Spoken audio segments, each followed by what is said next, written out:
fight this weekend in Manchester. Yeah. Scott Quigg and Carl Frampton.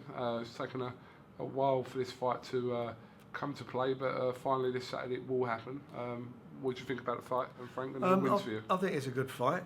It's a good domestic fight. There's no doubt about that. I would, up until Frampton's last fight, I had him as a big winner in the fight, but I thought he looked pretty average in his previous fight. I don't know what the reasons were.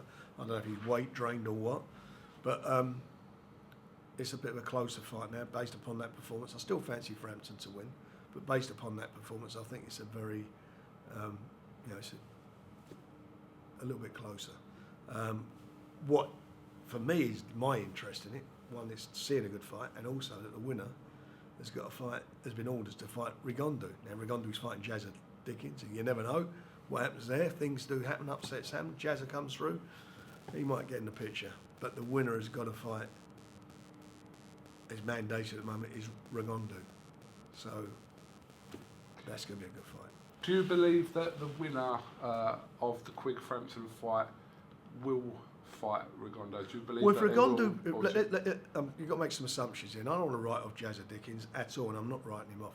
Absolutely because he's and I wouldn't disrespect him that way. Jazza's a competitor, and he'll come to fight. But if looking at that scenario, if RigondeauX wins, why wouldn't you fight him? There's money there for that fight. BoxNation and us are working together on this fight, and if he did come through, or if Jazza wins, whoever wins, there'd be big money there for the fight. If they decide they're not going to fight RigondeauX, if RigondeauX comes through, that says a lot about them. It says a lot about the champion. And I don't know about what do we want to fight him, what does he bring to the table? I'll tell you he'll bring to the table. He'll bring to the table plenty of money, because he's got money behind him. It will be interesting to show after Saturday, because obviously there'll be two mandatory defences. There's one for the IBF and one for the WBA.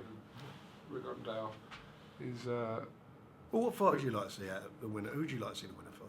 I want to see him fight. Well, obviously, yeah. Well, that's it. So whoever wins that fight on Saturday, of course, I'd love to see him. Any boxing man would want to see that fight, unless Jazza goes and does the business. But that's what any boxing man would want to see. And if Jazza wins, I'd want to see that. Yeah. But that's what the boxing man would want to see. I think the pronunciation of RigondeauX. RigondeauX. I think RigondeauX. I think it's RigondeauX. You say RigondeauX, I say RigondeauX. We've been through all this before. Carl Froch.